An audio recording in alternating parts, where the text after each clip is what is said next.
তারা দাবি তুলেছে কেন মদের উপরে আমরা ট্যাক্স বাড়ালাম, তারা দাবি তুলেছে কেন আমরা সিগারেটের উপরে ট্যাক্স বাড়ালাম। এই তাদের দুঃখ।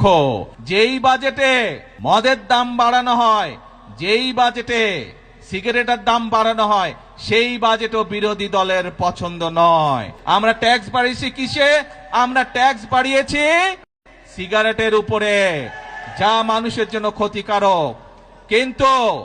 কিন্তু আমরা সামাজিক মাধ্যম সহ বিভিন্ন নিউজের মধ্যে দেখলাম একটি খবর। সেই খবর? বিরোধী দল দেখলাম বলছে যে এই বাজেট তারা মানে না, গণবিরোধী বাজেট মানে না। প্রিয় ভাই বোনেরা, আপনাদের কাছে আমার প্রশ্ন, দাঁড়াও, প্রিয় ভাই বোনেরা, আপনাদের কাছে আমি প্রশ্ন রেখে যেতে চাই। যেই বাজেটে ট্যাক্স কমানো হয় সেই বাজেটও বিরোধী দল মানে না।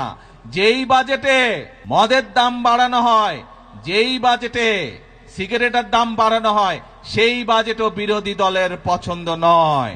তাহলে এবার বিরোধী দলের উদ্দেশ্য বুঝতে পেরেছেন, লক্ষ্য বুঝতে পেরেছেন? তাদের লক্ষ্য বা উদ্দেশ্য দেশের মানুষের পাশে দাঁড়ানো নয়। তাদের উদ্দেশ্য একটাই, তাদের লক্ষ্য একটাই, সেটা হচ্ছে দেশের মধ্যে একটি অস্থিতিশীলতা, অশান্তি তৈরি করা, মানুষকে বিভ্রান্ত করা। Optical brighter photo catalyst active granule সমৃদ্ধ বসুন্ধরা পাওয়ার ওয়াশ, ঝলমলে কাপড়ে ফুরফুরে মন।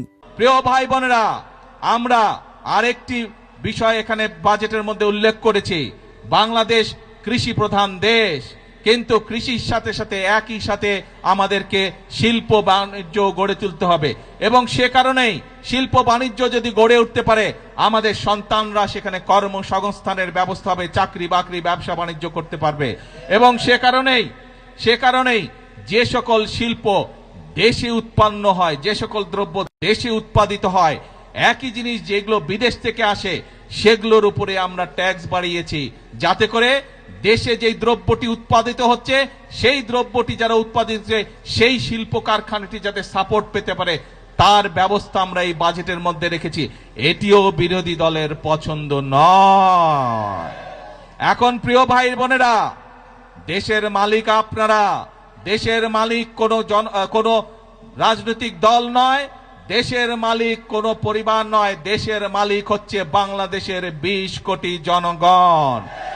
এই 20 কোটি জনগণ যারা দেশের মালিক, আপনাদের কাছে আমি প্রশ্ন রেখে যাচ্ছি, আপনাদের কাছে আমি বিচার দিয়ে যাচ্ছি যে যারা জনগণকে বিভ্রান্ত করতে চায়, যেই বাজেটের মাধ্যমে জনগণের জন্য